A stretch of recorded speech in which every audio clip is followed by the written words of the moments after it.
오늘 이 말씀은 이제 우리 하나님께 기도하고 있는 우리 이사야 선지서의 그 참 귀한 예언의 말씀입니다.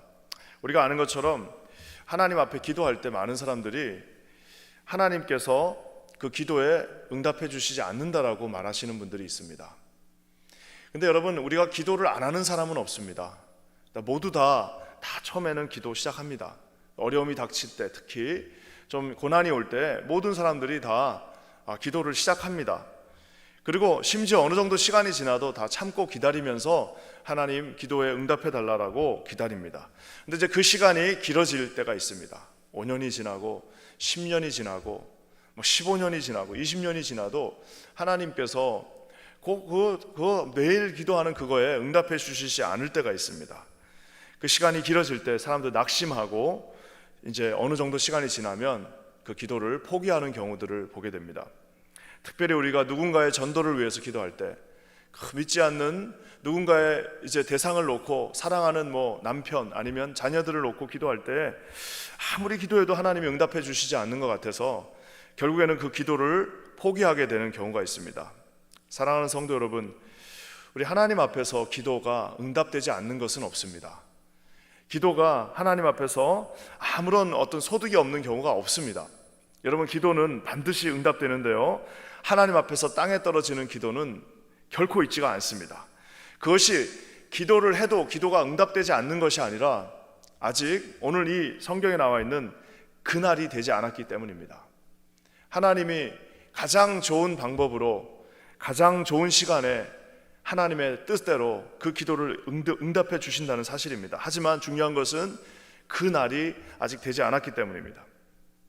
하나님께서는 그 날에 하나님께서 우리와 약속하신 모든 구원의 약속들을 이루어 주신다라고 말하고 있습니다. 만약에 애굽이 구원을 받는다면 구원받지 못할 사람이 어디 있겠습니까? 하나님 앞에서 가장 저주받은 것 같은 듯한, 그리고 하나님이 그렇게 그냥 바로왕을 통해서 치셨던 그 애굽마저도 구원받는다면 우리 중에 구원받지 못할 사람들이 어디 있겠습니까? 특별히 부모님들이 기도하고 있는데 그 자녀들이 결국에 돌아오지 않겠습니까? 여러분, 오늘 이 믿음의 확신의 말씀이 저와 여러분을 향한 주님의 약속의 말씀이 되시기를 주님의 이름으로 간절히 축원합니다. 자, 그러면 이제 하나님의 날, 어떻게 하나님이 어떤 과정을 통해서 그를 구원하시는지 한번 보겠습니다. 먼저 여러분 16절 말씀 한번 보겠습니다. 16절입니다. 시작. 그날에 애굽이 분요와 같을 것이라. 그들이 만군의 여호와께서 흔드시는 손이 그들 위에 흔들림으로 말미암아 떨며 두려워할 것이며.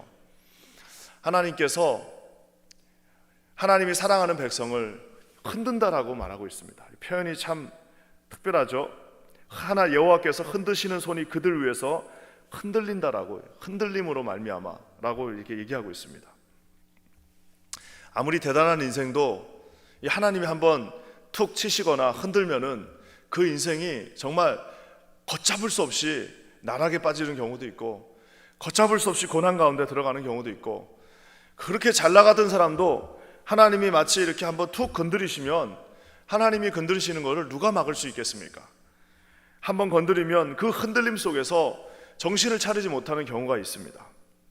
근데 참 안타까운 거는, 제가 보면 우리가 생각할 때는 그 사람이 인생이 보잘것없어 이렇게 한번 툭 치면은 몇 번 흔들리다가 그 고난 가운데 그 어떤 어려운 가운데 가면은 우리가 생각할 때는 그 사람이 이제 딱 정신을 차리고, 야, 내가 하나님 앞에 다시 돌아가야겠다. 하나님이 나를 지금 건드리시는구나. 하나님이 정말 내가 예상하지도 못한 일로 우리 가정을 고난 가운데로 넣어놓으시는구나.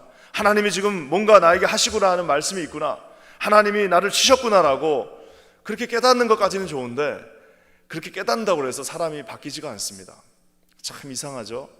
그냥 우리 생각에는 하나님이 살짝 건드리면 아이고 아파라 하면서, 내가 지금 뭐 잘못했구나, 내가 하나님 앞에 다시 돌아가야지, 내가 잘못 생각했구나, 내가 뭔가 잘못하고 있구나 하고 하나님 앞에 돌아가면 좋은데, 제가 목회를 한 지도 벌써 저도 이제 30년 가까이 돼 가는데 참 사람들이 신기합니다. 그때는 돌아간다고 그러는데 시간이 좀 지나면 다시 완악해지고 다시 옛날에 못된 습성으로 돌아가고, 언제 그랬냐는 듯이 다시 또 일어나 버리는 그 참 오뚜기 같은 그 인간의 죄성들을 보게 됩니다.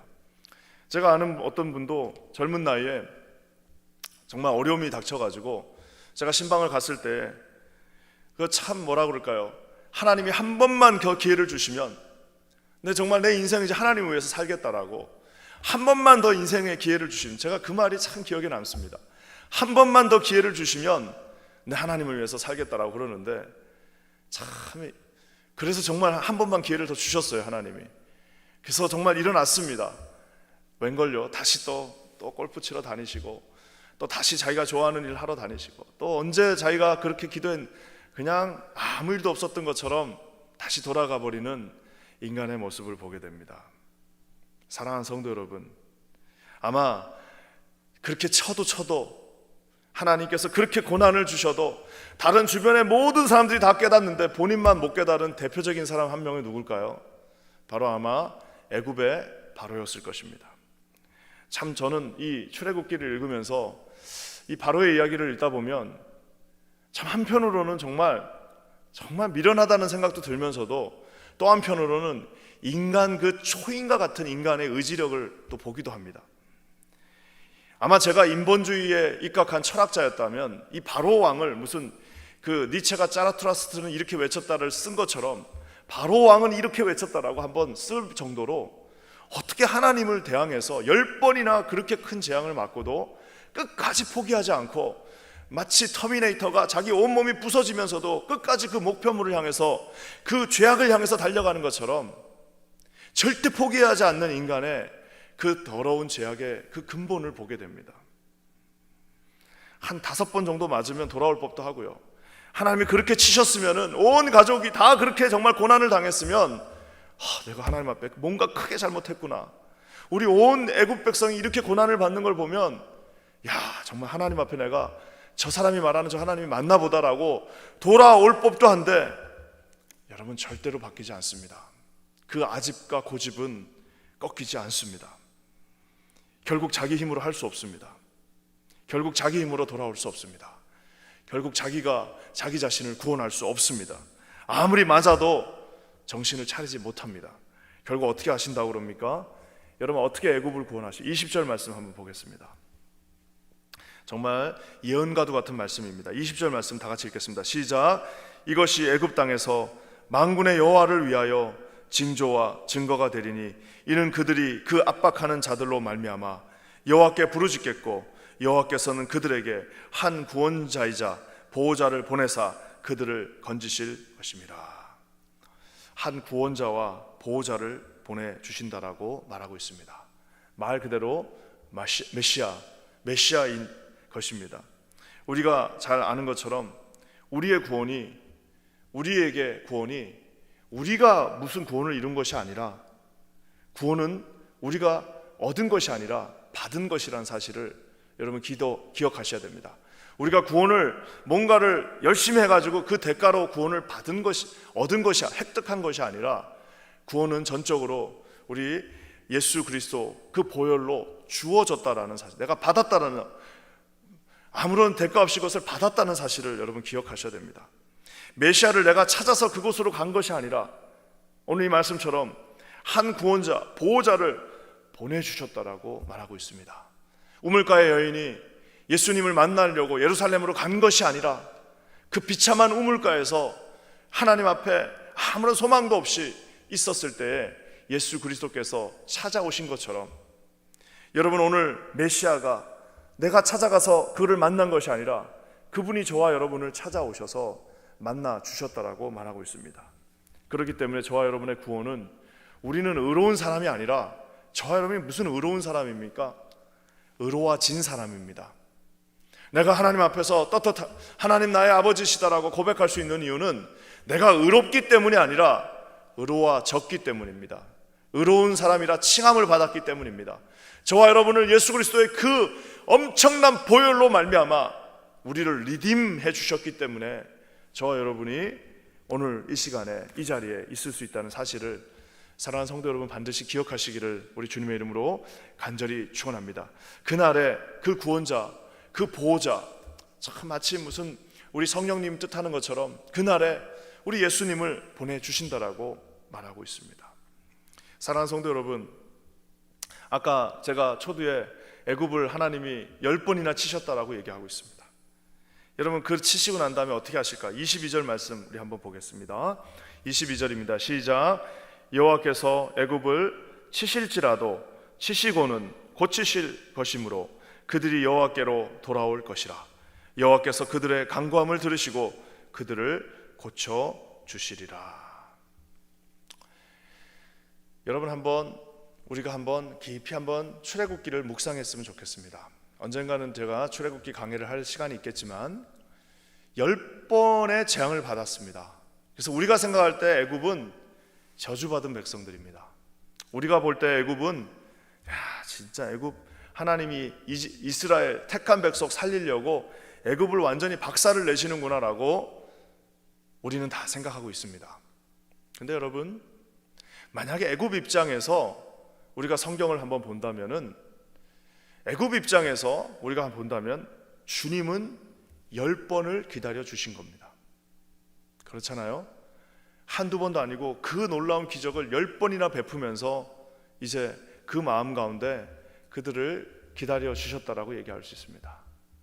하지만 그 뻣뻣한 바로의 목, 오히려 하나님께서 특별한 표현으로 바로의 목을 굳게 하사 그의 마음 변치 않게 했다라는 것처럼 그 인간의 그 뻣뻣하고 고집스럽고 아집으로 가득한 자기 의로 똘똘 뭉쳐서 도저히 바늘 하나 들어가지 않는 그 마음은 결국 예수님 오시지 않고서는, 그 예수님이 오셔서도 해결할 수가 없고, 결국에는 여러분 예수님이 해결할 수 없기 어떻게 하는 거예요? 그 인간의 절대 자기가 주관하는 것을 변치 않는 그 마음을 깰 수 있는 것은 예수 그리스도께서 직접 십자가에 못 박혀 죽으시는 방법 외에는 여러분 인간을 구원할 방법이 천하 어디에도 없다라고 말하고 있습니다. 사랑하는 성도 여러분, 애굽의 그 간구함을 들으시고 그들을 고쳐 주신다라고 말하고 있습니다. 어떻게 해요? 십자가의 그 보혈로.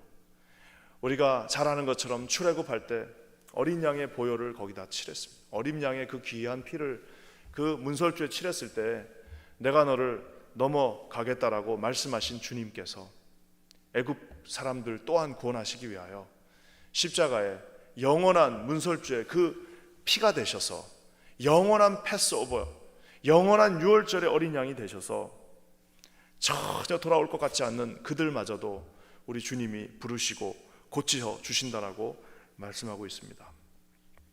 사랑하는 성도 여러분, 우리가 아는 것처럼 지금 이 이사야 선지서를 쓰고 있는 그 당시, 여러분 우리가 아는 것처럼 애굽은 저 이스라엘 밑에 있는 땅입니다.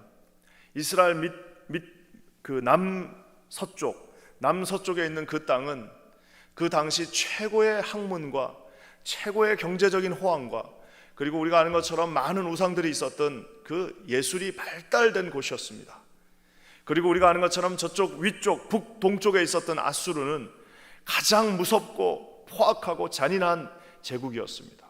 당시 저 동쪽 끝과 서쪽 끝에 가장 큰 나라, 당시 모든 세계관의 전부 애굽과 아수르를 주님이 결국에는 어떻게 하신다라고 말씀하십니까? 여러분, 저는 오늘 이 24절과 25절 말씀을 읽으면서 하나님의 놀라운 은혜를 다시 한번 체험하고, 우리 하나님의 복음은 이사야 선지서에서도 있었구나. 이사야 선지자가 멸망만을 예언한 것이 아니라 우리에게 또 다른 복음을 증거해 주시는구나를 볼 수 있습니다. 우리 24절과 25절 말씀 한번 다 같이 읽겠습니다. 시작. 그날에 이스라엘이 애굽 및 아수르와 더불어 셋이 세계 중에 복이 되리니 이는 만군의 여호와께서 복 주시며 이르시되 내 백성 애굽이여, 내 손으로 지은 아수르여, 나의 기업 이스라엘이여, 복이 있을지어다 하실 것입니다. 참 이 표현이 충격적입니다. 내 백성 애굽이여. 우리는 이스라엘만 자기 백성이신 줄 알았는데 내 백성 애굽이여, 내 손으로 지은 아수르여, 나의 기업 이스라엘이여. 마치 세 사람을 마치 한 형제처럼 첫째 형, 둘째 형, 셋째 형 놓고 말하는 것처럼 우리 하나님이 이 셋 모두를 함께 축복해 주신다라고, 복이 있을지어다라고 말하고 계십니다. 마치 우리 사도행전 1장의 말씀처럼, 마태복음 28장의 말씀처럼 땅끝까지 이르러 내 증인이 되어 그 복을 증거하라고 말씀하시는 하나님의 예언의 말씀을 우리가 오늘 받습니다. 저는 기도하기는 몇 가지 오늘 말씀드렸습니다. 우리 인간의 그 간악한 마음 절대 친다고 해서 넘어지지 않습니다. 하지만 주님께서 우리 가운데 메시아 되신 예수 그리스도 성령님 보내셔서 반드시 구원하십니다. 언제요? 그날에, 오늘 끊임없이 말한 그날에 주님이 이렇게 하실 것이다 말씀하고 계십니다.